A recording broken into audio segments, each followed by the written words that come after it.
Hi. Hello. Hello. Hello. Hello. Hello and welcome to Architecting. I'm kind of a wannabe architect who had the great good fortune to discover early on that I really stink at architectural design.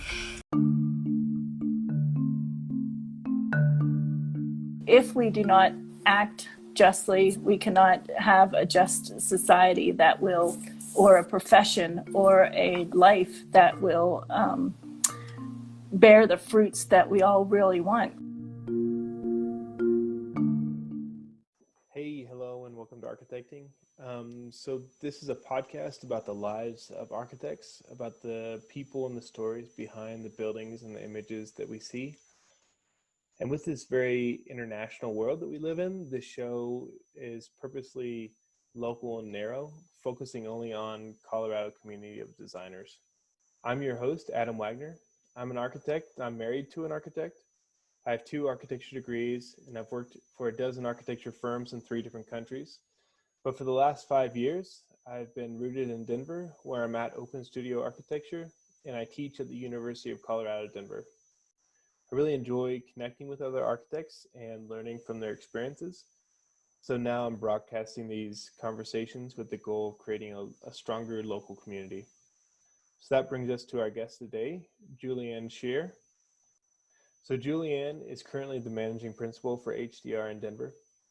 But before this, as we'll hear, she was a longtime employee and principal at the Chicago firm Nagel Hartray Architecture. Beyond this, Julianne, who is a graduate of Penn State, is very active in various community and volunteer organizations, chief among them AIA Colorado. So I met Julianne when she chaired this year's AIA Colorado Design and Practice Committee, and we were able to moderate one of the digital sessions together. So I found her to be very, very active and a caring designer who I wanted to learn more about and really kind of search out what experiences had sculpted her. And I'm sort of somewhat biased against large and corporate architecture firms, so I wanted to get a better understanding from her about the benefits and systems behind a large international design firm like HDR. And also with this first interview of 2021, I wanted to thank all of you who've been viewing these conversations over the last few months. So look at, I never really expected this show to be very popular. I was really just looking and using it as an opportunity to connect with people in my local community. However, I've been very excited by the amount of views and messages that I've been receiving from all of you, from friends here in Colorado to architects in states and in other states and even other countries. So please keep these messages coming. I love hearing your thoughts and suggestions. You can go to architect-ing.com to further connect. Also, with any of these shows, you can go to that same website or Architecting Stories Instagram page to see images of the projects for each of our guests. So here's to a better new year, and I hope you enjoy this latest story. Thanks.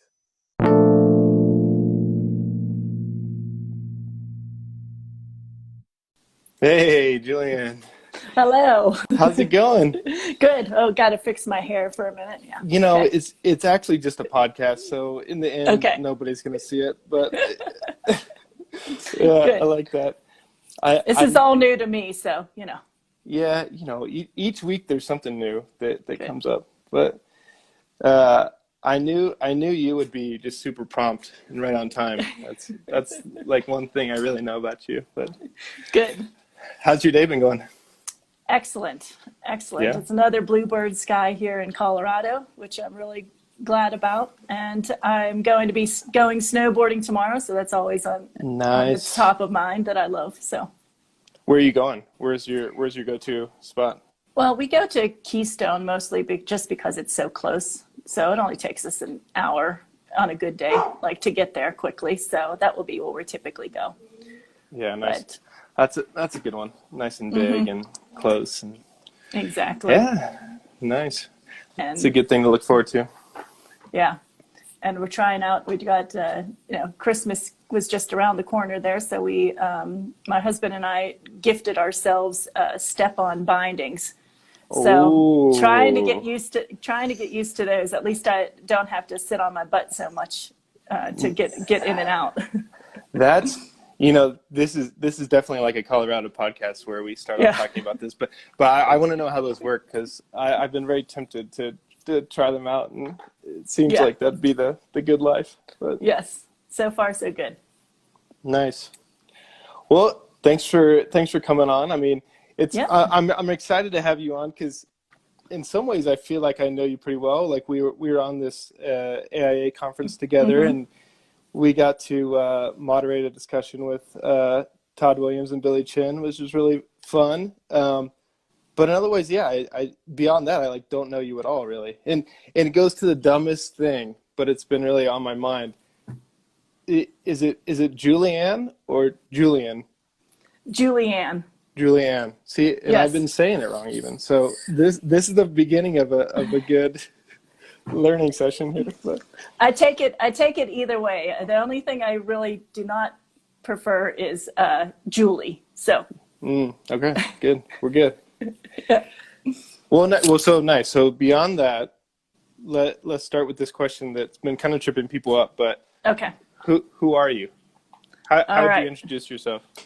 So I was thinking a lot about this, and I would say that I'm a curious creative that loves to connect others and communities to bring about the best together. Nice. So I had to read that, because I was kept trying to put this into some kind of terms, and then I have a whole slew of other things too. I love that. I love that about you. You were the chair of this committee, and you came in. And it was just like, you brought so much organization and so much structure every day. And it's like, that's the one thing I really know about you. And I think like you asked me for the questions in advance for this podcast, like more than any other guest. And I gave you this very loose, like four questions. And I was wondering, like, is that stressing her out right now that she doesn't know what I'm going to be asking her and she can't come up with that list? But so I that's nice. I like that. So it's my right and my left brain working together, right? I gotta get organized a bit in order to make things happen. Yeah. So where did that come from? Where have you always been that way? No, because I think in order for me to get everything that's happening in here out, I have to get myself organized at time. And perhaps it's I come from a family of accountants and economists. So the only thing that we have in common is the letter A in our professions. So, I mean, that the letters, their professions start with a vowel, I should say. So, yeah. Well, accountants and economists. I mean, that's a lot of running a firm, right? I mean, that's right there as well. But So was that your mother and your father, the accountant and the economist, or? Well, my father's the accountant. My mom is a domestic engineer, as she calls herself. Nice. Yeah. So she said that to our high school counselor, who just got a huge chuckle out of it. So now we continue to use it, that she is definitely the economist, the engineer of our entire household, and how we were able to survive and succeed. I like that. So did you grow up in a big family? Where did you grow up? I grew up in Monroeville, which is outside of Pittsburgh, Pennsylvania, so a suburb of Pittsburgh. All roads lead to the Monroeville Mall, so that's what most people know about Monroeville, is the mall. And and I think there's a zombie cult film, Day of the Dead, or Dawn of the Dead, that was filmed at the Monroeville Mall. So if you're into zombie cult films, check it out. And but small family. I'm the middle child of I have an older brother and a younger sister, and pretty loose, regular 1970s growing up as a kid. It was good time. What did your siblings end up doing? Did they stick with the professions or? Yeah. So brother's the accountant, sister's the economist. Oh, so you really are the kind of black sheep in a way. Yeah. Yep. No one really knew what I was doing. My dad's like, what am I paying for? What are we going to school for? Is that art? Am I paying for art school? What's going on here? So did you go into architecture right away in school?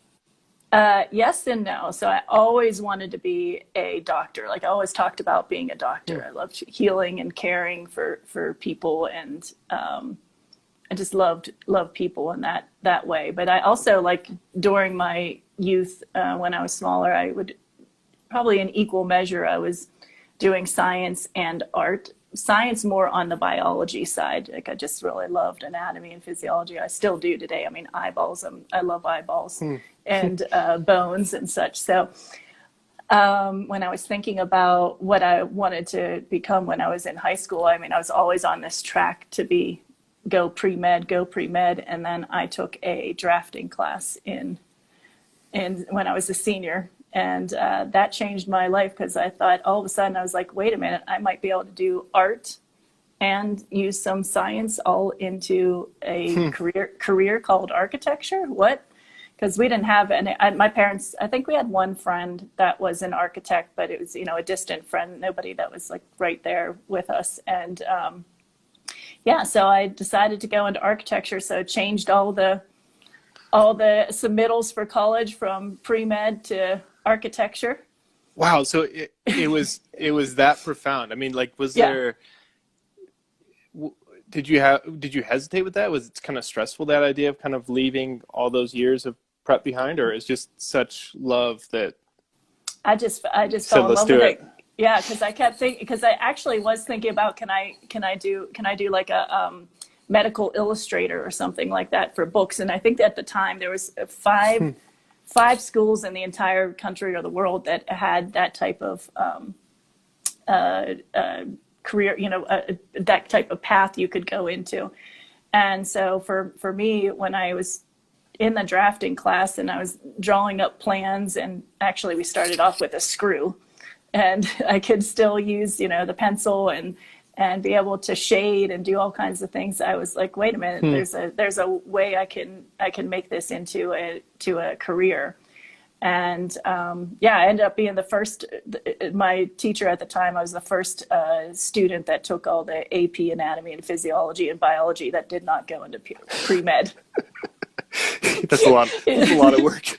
It's a lot of work to change the screws. Yeah. And right.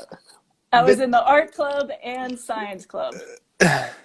But what kind of assignments and things did they have in that drafting class that towed, like, did you have a good understanding of what architecture was? Like, were you able to talk with anybody or go to schools, or was that attractive that, yeah. So then I just thought I could do it, right? I just thought I could do it. I thought this is an awesome way to figure out how I can take art and create space. And then I was thinking about how human beings would be a part of those spatial areas, whether exterior, interior and stuff, and that there's a place for healing, there's a place for experience, and I could draw things up and wanted to do that. So then what was it like choosing a college for that? Was it Penn State, just that was the option, or do you look around at different places? I did look around at a few different places. Burlington, Vermont did come up because I could go skiing, right? I also had skiing still. hence now why I'm in Colorado. No. I did look at Pratt, and I pretty much stayed on the east, but I don't really remember specifically that much about it. It was quite some time ago. But I did get into Penn State, and I was super excited about that, and off we went. Was it pretty much what you expected, or was it, it seems like you had built up this kind of expectation from the drafting class, and then obviously going into studio is such a extreme change for most kids. Yes, it was. Yeah. It was not what I expected. And actually there was more art and intuitive thinking that happened for first year. You were starting to dabble in what are the, theories and ideas behind design. But I remember we had this one class, one of our professors, we were given pieces of black paper and gouache, and we had to make a series of, they were like 3 by 3 inch squares, and we had to make a series of these drawings just with the black paper and the gouache, and hang them all up. And then he would just go through and like rip them down, and like if you're the last man standing, you're lucky, right? And you're just like sweating, and you have no idea why he's, and then it goes into this conversation about the foreground and background, and the relationship of the black to white, and how much is, so you start thinking. And I have to say, we started off our first year with 100+ students, and I graduated with 24 of my closest friends 5 years later. And so it was a very, very, very intense program. Yeah. I have a really good friend, Justin Towert, who went there. He's a very good architect, but otherwise that's my only reference. But so would you say that was Penn State, do you think it prepared you in a different way from other universities? Did it have a kind of stream to it that was different, or that made it unique? Or it definitely prepared me for design, and having design conversations, and being able to have a voice when I joined a firm, and speak well about design and proportion, and why we would want to do, submit something to a client that looks a certain way. What it did not prepare me for at all was the amount of construction and the amount of knowledge you need to know about how materials go together and what that means. Because basically I drew a black line on the outside and a black line on the inside, and something happened in between that. I think it's called poche, right? Poche happened in between. That's still how I like to think sometimes, but yeah. Right. So actually, my very, very best job before I joined an architecture firm in Chicago was I worked for a general contractor doing I was a manual laborer, for a general contractor, doing residential work in the Pittsburgh area. And that really taught me what the heck is happening between those two black lines, because I actually had to put up the drywall, put up the visqueen, put up the masonry, dig the holes. And it also prepared me to have a very strong appreciation for tradesmen and women, and the work that we do together to create an actual built piece, right? Yeah. And I got along very well. So it prepared me definitely for that, getting along very well with the contractors, and being respectful and understanding how things get put together. That was like one summer, or was it after you graduated? It was after I graduated in the summer, correct. Yep. Yeah. So what was that like when you graduated? Was it a pretty good economy, and or like you couldn't find a job, you worked for the contractor, and then it opened up more doors, or what was that like? Yeah, no, it was really me deciding what the heck I wanted to do more than anything. So I was living in Pittsburgh, and I thought, well, do I want to move to the big cities, right? New York or San Francisco? And I think at the time this probably would have eaten me alive, and San Francisco is way too far away. And, those close friends that I talked about from our architecture school, a few of them had moved to Chicago, and they said, hey, come on out. There's jobs. Let's find something. So I ended up working in the summer for the general contractor, putting my portfolio together, getting my act together, and then moved out to Chicago. I think it was like in around October or something of that, the year that I graduated, September, October. So it was really only like 2 or 3 months that you were doing construction. I mean, I guess May to like 5. May to It wasn't that long, but it was extremely impactful. Yeah, that's cool. So you got to Chicago. Mm-hmm. Did you feel good about? I mean, obviously that's the kind of like architecture mecca in the States in a way, right? I had a conversation about Chicago with Chad Mitchell. I don't know if you know him, but on this show, but it's such kind of a mystery to me. Like I haven't really engaged with it all. And so, yeah. So you decide that's the place, you move there. Then what happens? Was it easy to find a job? Oh, no. There was a lot of, so I had my portfolio. And so during the mornings, this is back before computers and such. So I delivered my resumes to architectural firms in the morning. Then I would go to Kinko's in the afternoon and use their phone because they had a free phone. And I'd use their phone and call all the firms that I had dropped off resumes to the day before. And so Kinko's was my office, and I put out a lot of resumes, wore out a lot of shoes, and it was pretty excellent. I remember one of the resumes that I dropped off, and I knocked on the door, and the person grabbed my resume as I was giving my spiel, and I saw the resume get kind of like tossed in the envelope, and I swear it went across the desk and just went straight over and down into this black hole, which I'm sure was the trash can. So, yeah, but it was pretty awesome, and it was a great experience. One of the things that I thought was good is going to a different city that I didn't study in. So people were not used to seeing the work that I had because it was not something that they were familiar with. So I think that was definitely a benefit. And then ultimately, the benefit really came from Daniel Wheeler. So he has a firm called Wheeler Kearns. And I interviewed with him because I was giving myself till Thanksgiving to find a job. And I interviewed with him, and they had a very small firm at the time. I think they've grown quite a bit since then. And he said, well, you've got really good work here. However, I need somebody that has more technical experience, right? It goes back to that technical part that I had no idea how to put any of this stuff together. But I do want you to call, and he gave me the name of a couple firms, and he told me to use his name, and that really opened the doors for me to get into and speak with the firm ultimately that I had worked with for 22 years, which was Nagel Hartray. Yeah.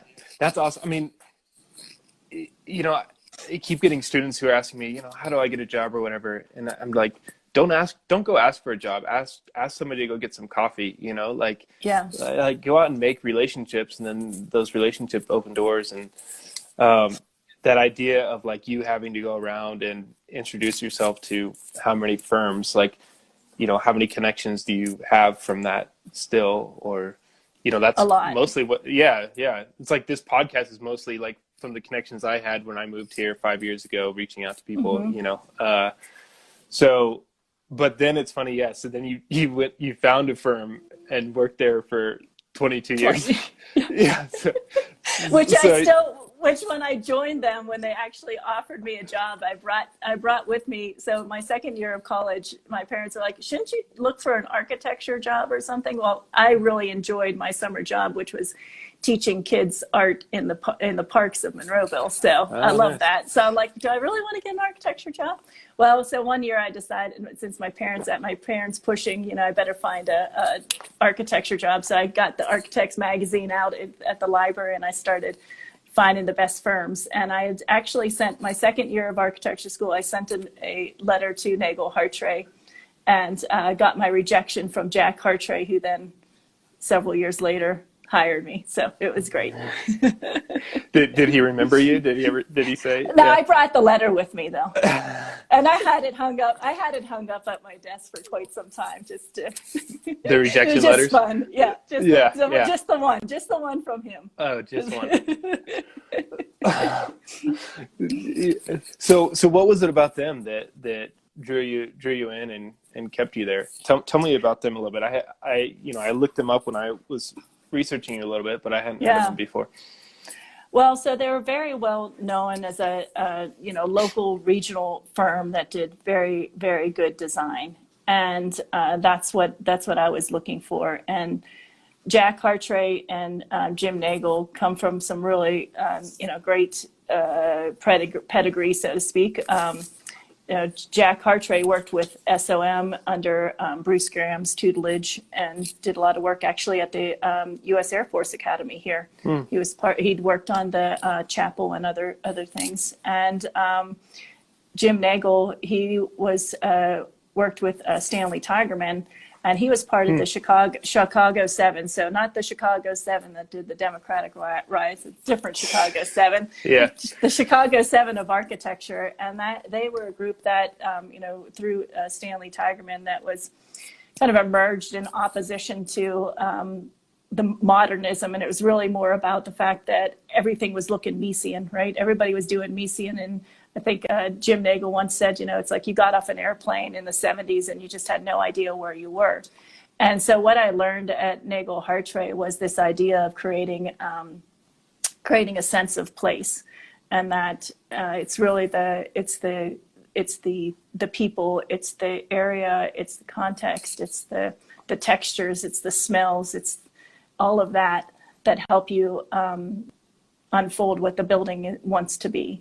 And you need to apply all of that in order to have a building that, or a place that has a sense of place. And in addition, it's also where I learned all my technical and design and management kind of skills, kind of looking at those in equal parts in order to be what used to be considered, I guess, a master architect, right? You have to, if you understand how to technically put together materials and buildings, you're going to create a much better design.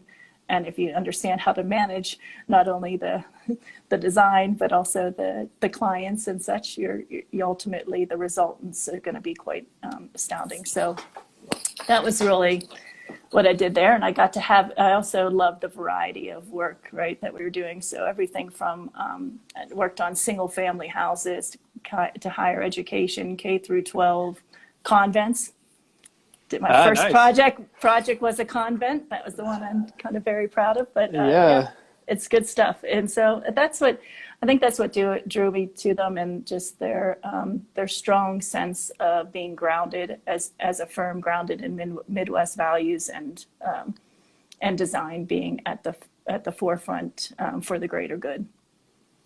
I think that's super interesting. Like, again, I don't know much about Chicago, but just how much influence Mies had on the place, and IIT, and then of course SOM and that kind of like business of architecture that they took it forward. And then I got to speak a few times with Stanley Tigerman before he died. Yeah. And it was always interesting and fun. But so did you feel that kind of conflict of the change, of the switch over from the kind of Misesian to, like, with Tigerman's like sinking of IIT image, and did you feel that kind of clash? I mean, yeah, that was before you were there, but that was before I was there. But it was always great to hear the stories and be a part of those, the bantering and the conversations that were still going on, right, with Jack and with Jim, their banter, and learning from them, and also having the opportunity to be introduced to some of those greats in Chicago, that Harry Weiss and everyone. So it was really wonderful to be able to work there. I like to say that for me, Chicago was always, it's just like dripping with design. It doesn't matter, every turn you make, even in the alley, even in the, you walk out your front door, everything's just dripping with design, and you have a sense that that's what you want to be a part of that world. Yeah. So were most of your projects kind of local there, or were they all Yes. over the place? Yeah. So you really got to kind of like build into that scene and the culture, and so you were there for 22 years? 22 years. Yeah. And you were, and you rose up to be a principal, is that right? Or yes. Yeah. I sometimes said like the last lady standing, but it was good. Yeah. Because I think about, when I first started there weren't a lot of women there. And even in our class, though, even in my graduating class, we were about 50-50. We had a good showing. And it just, I owe everything that I know and that I am in terms architecturally to Jim, Jack, and Eric, and Don, and Dirk. And so, they helped form who I am as an architect, and I couldn't be more proud to have worked there. But you were there and then you left. So I did. what caused that jump? Yeah. Well, funny thing is that I didn't realize that until a couple of my friends were telling me. It's like, we've been talking about this for 4 or 5 years. I'm like, oh, we have? So this will, if anyone's hearing this podcast from Nagel Hartshire, they'll be like, what? But then I've been coming out to Colorado since the early 90s. And when I would come out here, I would, at least for the 4 years before I decided to move out here, I'd put my resume in my pocket of my ski jacket, because you never know who you're going to meet. And, you never on those know lifts. you never know what opportunities may abound you. So you have to be prepared. And so when I was trying to think about what I wanted to do, I definitely started getting really falling kind of in love with this idea of all the consultants that we worked with. Like, how could we bring those all together? And can I be a part of a place where you have all of those disciplines, working in conjunction with each other, even though, when you had your consultants and you were hiring them, that teamwork was going really well. But what if they were part of your daily life, and what perspectives would they bring, while you're having your conversations, your design charrettes, if they're right there next to you? How would that change the way that you might start thinking about something? And so I started looking at, because I wanted to try to do something different. And when I say different, I was thinking like really different, right? And so I started just looking at some of the larger firms. So I went from a small firm. I think when I left, we were probably about 10 people, to a gigantic firm. Huh. Yeah.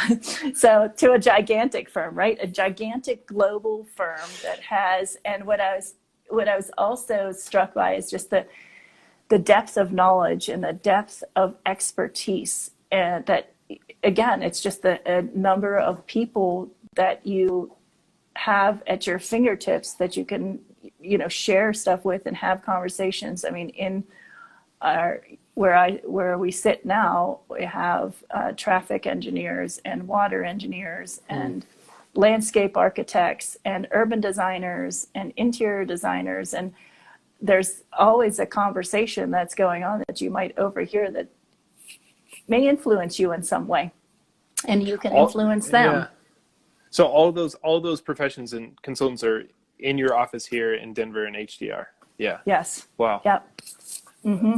And so how many people are in the office here? So we have, yeah. Yeah. today we have 10. Right. Typically we have 3 floors of the TIA building, and there's about 300 people that work here at HDR totally. Wow. Yeah. Wow. And then we have four offices though in the Colorado area. And so how is that structured? So you're the managing principal here, right? Mm-hmm. And so yes. is it broken into kind of departments, or it's such a massive thing. I pretty much only worked at small firms, and so it's such a kind of crazy thing to me. And enlighten me a little bit. Yeah. So each, all firms are kind of structured differently. The way that we are structured is we have business groups.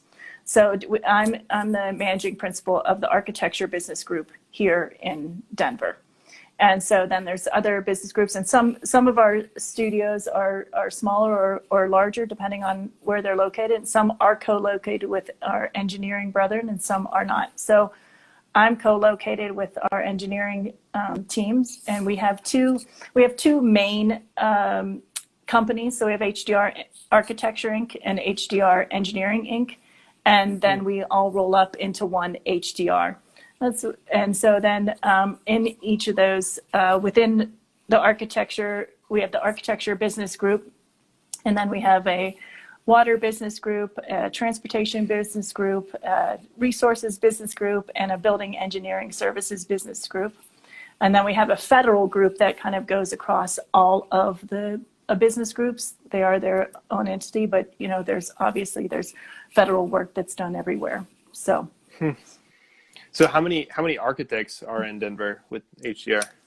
So our team is around 30 people right now, And Okay. that comprises interiors, interiors, landscape architecture, urban design, and architecture. So that's my team. That's part of the architecture business group.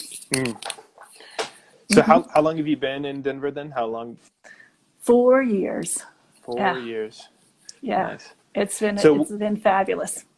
So tell me, what was that like? Did you get kind of like headhunted to come to HDR? Did you have multiple options? How'd you decide on that?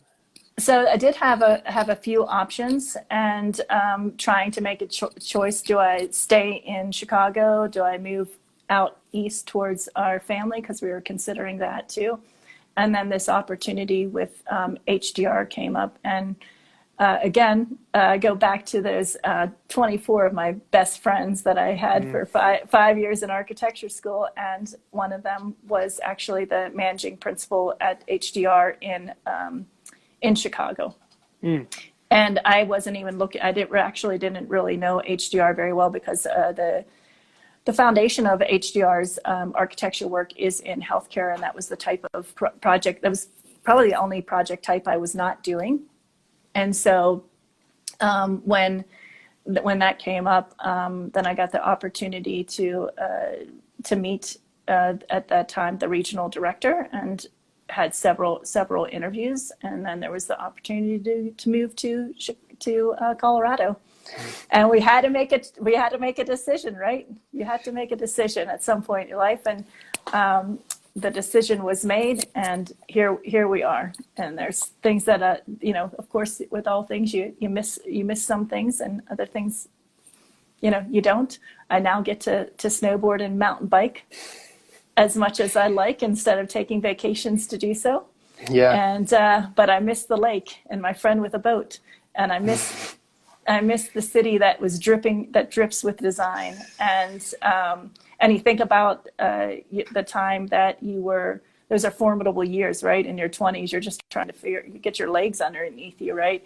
And all the people that I've met, but they also were very influential. I think about all the people that I've met, and the friendships and the relationships that formed along the last 26 years of my profession so far.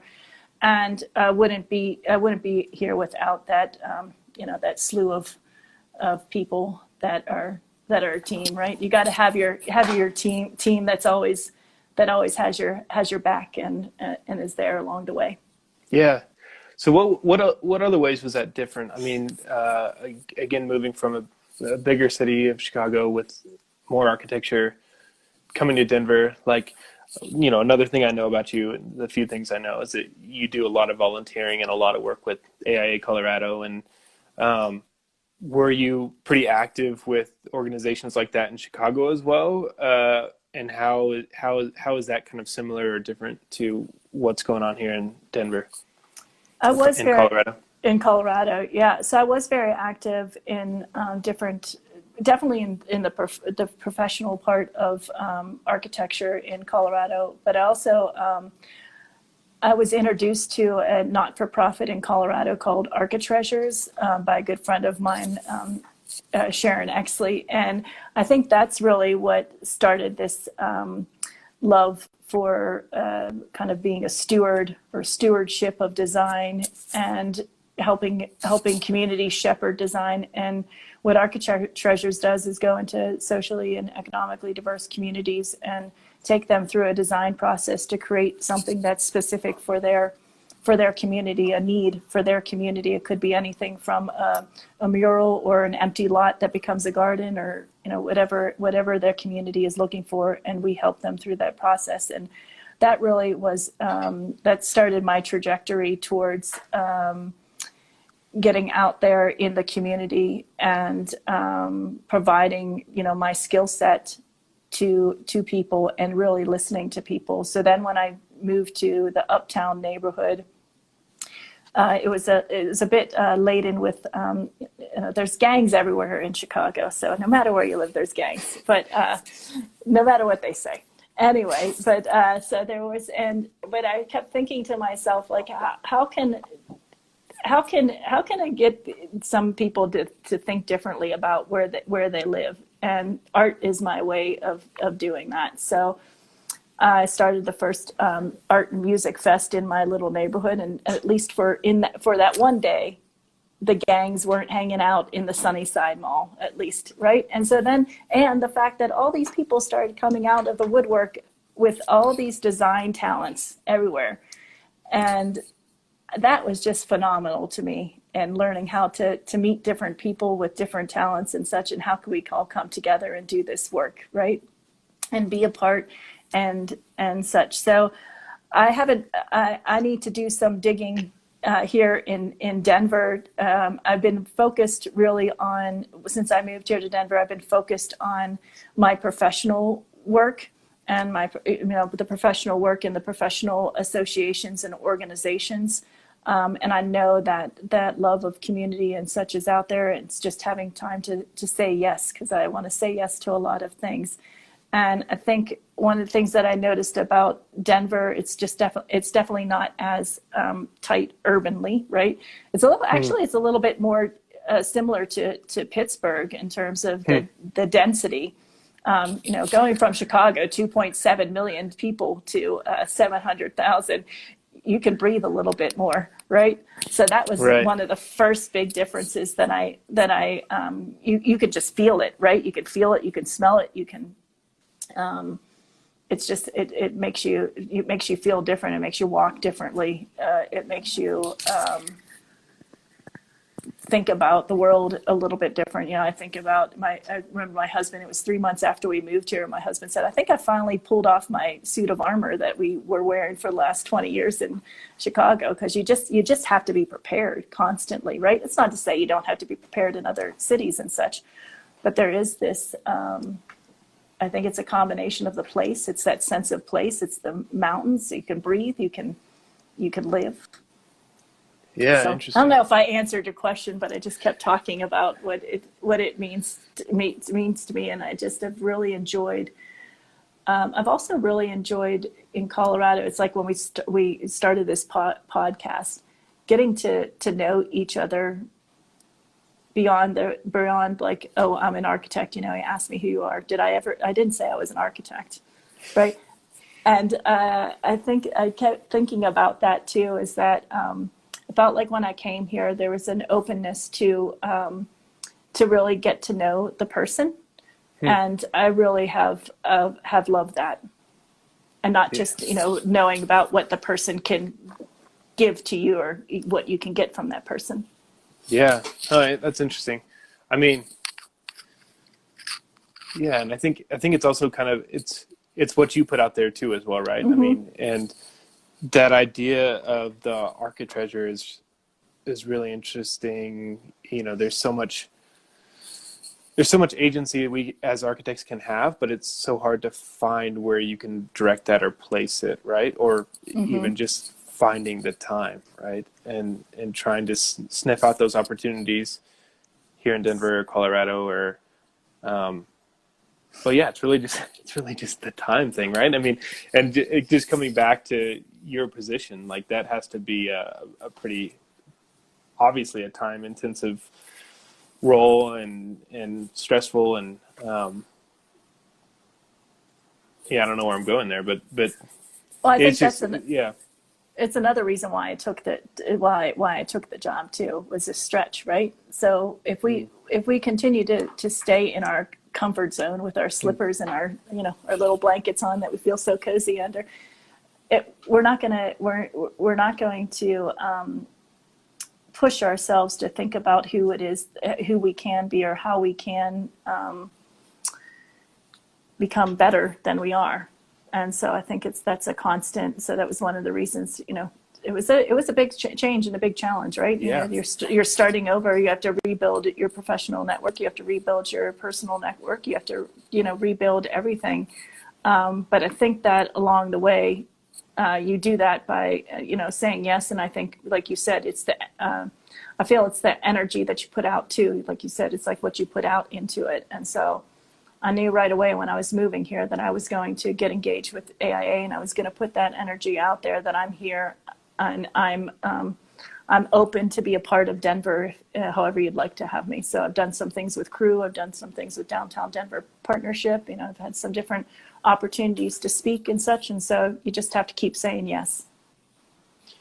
Yeah, and I think, again, back to the design and practice committee that we were on together, and really early on, when was it? It was January of this year, right? Yeah. You put out the topic or possible topics, right? And it came up with this topic of just, and it ended up being where it was just and then a blank, right? And so each speaker kind of filled in how they wanted to take that on, and throughout the year, as we were planning this conference, it went from bad to worse, and it ended up being a digital conference. It was pretty different, but I think pretty successful in different ways. But that term really came, that topic really came to be very strong and important for the time. Was that a kind of epiphany that you had, or is that a word that has been on your mind before this year, and how's it kind of been playing it? Yeah, it's a word that lives inside me. It's been in me for quite some time. I think that the idea, the word just, and how if we do not act justly, we cannot have a just society that will, or a profession or a life that will bear the fruits that we all really want. We all deserve them, and we all want them.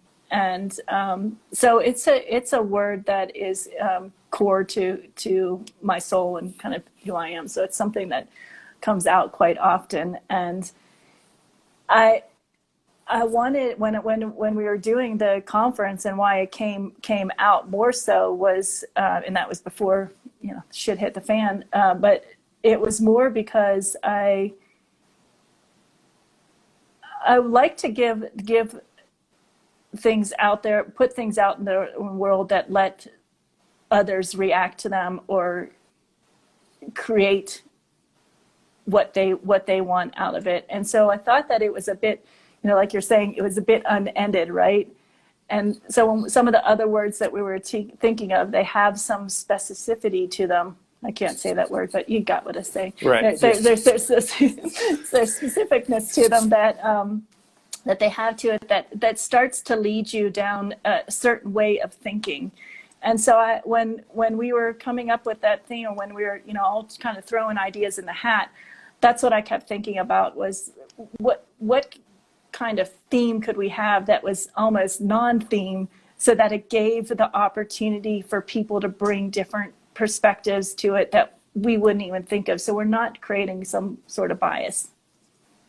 Right. Yeah. Yeah. And I think it was really interesting how each person kind of took that and ran with it in different ways, and stuck with it in their presentation or not. But I'm going to edit out this big pause here as I lost my train of thought. But so the idea of justice, how are you able to put that forward in your career or in the work, right? I mean, it's, again, as architects, we have a certain amount of agency, but then a certain amount that we can't control, right? And so in what ways are you able to put out justice or fight for it in your work and career? I think one of the things is I try to very hard in no matter what situation that I'm in, make sure that the people around me have had a chance to either say or voice what they're thinking. And it may not be in that same context at that same time. Maybe I'll ask later if somebody doesn't feel. And so and maybe it's my love for underdogs. I don't know, but it's like making sure that we listen and that people have an opportunity to speak. So if I'm in a client meeting, or if I'm talking with a community group, or if I'm just talking with my friends, or such, it's making sure, I think maybe you might have experienced it a bit at the committee, where making sure that everyone had an opportunity to say something, or to at least share their perspective, and then breaking it down too, when we could break down into smaller groups so that we could have, a more in-depth dialogue that sometimes can't happen with a larger group right away. So, and then come back together and reconvene, so that you feel that you have there's some purpose and importance to the words and to the conversation that you're having. Yeah. Yeah, that's powerful. That idea that, it's so easy to get caught up in sort of like your position or your experience or your just small amount of time when there's something going on, right? To be able to stop and listen to everybody and look for those possibilities. And I don't always get it right either, but I just, that it's something that I try to live towards shooting to do. Right. What? Yeah. Now transitioning, what's the time when you, the biggest time that you didn't get something right, the biggest failure of your career, or just a story of when something went pretty wrong? When something went pretty wrong. I mean, especially as a principal of a firm, a huge, Well, there's definitely a lot of different highs and lows throughout, the career. So I can, there's different things. So I'd say as a principal of a firm, and when at one point, we had I would say one of the lower points was when I had to recompete for a client, and it was a relationship that we had for like 20 years, and we didn't get it.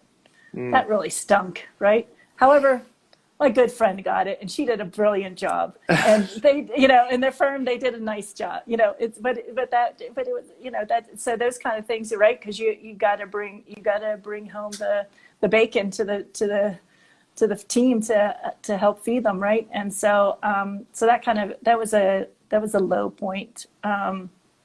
But that only happened once to you? That's pretty good. Well, that's the one I want to talk That's the about. one that There's probably Yeah. more, but yeah. But I remember that one in particular. However, though, even so, that client though has always, you have to get references and things like that, right? As you continue on in your journey, and whether it's for a client or a project or just for your personal growth. And those clients continue to give me great references, which I'm really, really thankful for, right? Because you have to honor that. I think that's the biggest part, is that, it's an honor to do what we do, right? It's an honor to work with our community, with the communities, with clients, with each other. We're placing something on this earth that could last forever, and we have to do it with a consciousness that's respectful to the Mother Earth. So yeah, but that's a low. What's the point where you nailed that, where you've created something that's what do you say, responsible to the Mother Earth, that you're like, I got it, you're welcome, Mother Earth, I nailed it. Yeah, this is good.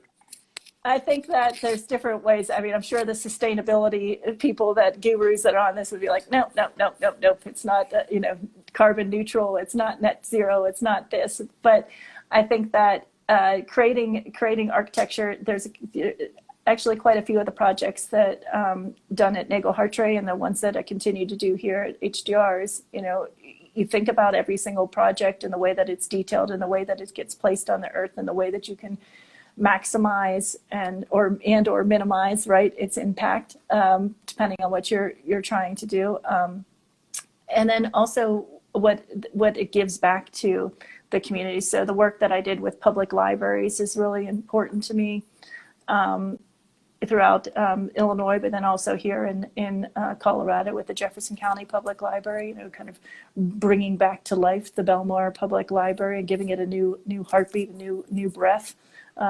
From a great design that Anderson Hallis did, and then I don't know. You just have to be intentional. It's not always, we're not always going to meet the net zero. We're not going to always do all of that, but at least being intentional and thinking about the way that things are detailed, and selecting materials that are going to last a long time and keeping the water out and those kind of technical things, I think that are really, really important. And I just keep having that in my mind that when we put these points on the earth, let's make sure that we're thinking about all of those things. And sometimes they're more successful than others. Right. Yeah. But I just don't want it to go to waste, right? I mean, when I think about some architecture that looks like it's just been, it's like the wild west of a Western that the facade's just going to fall down, and that's where I get disappointed. yeah, because everything, the wind will blow. Right. Yeah. I mean, because everything takes so much effort, right? Even a bad building takes a lot of effort, and to have that effort go to waste, right? It's just, it's so frustrating and difficult. But the critics, I'm sure, would tell me some of the buildings I did are bad too. So, you know. Yeah. Well. There's always a critic among us. You can't get there, right? Right. Read off your about your thing that you wrote again. I want to think back to that. What was my about? The who you are. Oh, thing. who I am. Yeah, I said I said I'm a curious creative that loves to connect with others and communities to bring about the best together. Nice. Yeah, I like that. And so I think that goes into, I mean, I think about, how we got to know each other, right? It's like just connecting. It goes back to that idea of, connecting with people, making connections and making those and feeding those connections so they become stronger and stronger. Right. And I think also your statement of kind of like you have to kind of make yourself uncomfortable or to grow, right? So do you know what's next? What kind of keeps your blood pumping or gets you nervous and keeps that growth going? Well, I don't know what's next, so I don't necessarily have a master plan for my life or for my profession. I do know that I have a north arrow, and it's kind of a foundation that's rooted in this authentic kind of active creation. And that creation, whether it's a physical creation or if it is a creation of teams and of strengths of my teammates, that's definitely something that keeps me grounded in where I'd like to go. And as my mother says, you got to let things unfold rather than mold. So similar to your children. So remember that as you're rearing your children, you have to let them unfold instead of mold. She goes, I just let you all unfold. I'm like, really? That sounds like chaos. But it's something that I've kind of learned to embrace too, because I think the way that it's going to unfold is I'm going to keep doing what I'm doing. And that's one thing, is saying yes, right? Saying yes to having new experiences, meeting new people, challenging myself in areas where I'm, comfortable, and where I'm uncomfortable. And I think that when I say yes, that helps to reveal the path and where I should be going, Yeah. And that's what I do. So that's why I got it. to say yes to you. When you said you want to do this, I'm like, yes. And then I thought, every time I say yes, then I panic afterwards. But it's already done. I already said yes. Now we got it. It's over. Yeah, right. We did it. Well, nice. Thank you. I really appreciated getting to know you this year and for your leadership, especially within AIA. And great. Yeah, thanks for coming on and talking, sharing your story. Thank you. And I did want to think, can you believe that we got to interview Todd and Billy? I mean, that was a huge highlight this year. I mean, I just was like, it was fabulous. I was wondering if that was going to be your mountaintop, because I remember getting off and just like running to each other and like doing a huge jumping high five. And that was a good one. That was my most recent that was my most recent mountaintop, for damn sure. So it was great. It's just that idea that, you can have kind of an elevated position in someone's mind, but when you actually get to sit down and talk with them, they're just a cool couple that, it's fun to talk to and learn from. So, yeah. Great. Exactly. Well, excellent. Well, thank you. Well, thank you. Have fun on the slopes tomorrow. Will do. I'll talk to you soon. Talk Bye. later. Bye. Thanks.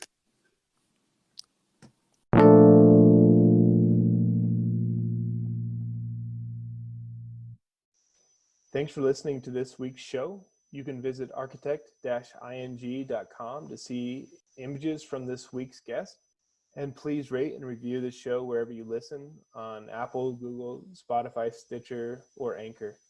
Have a great week and continue to reach out. Thanks.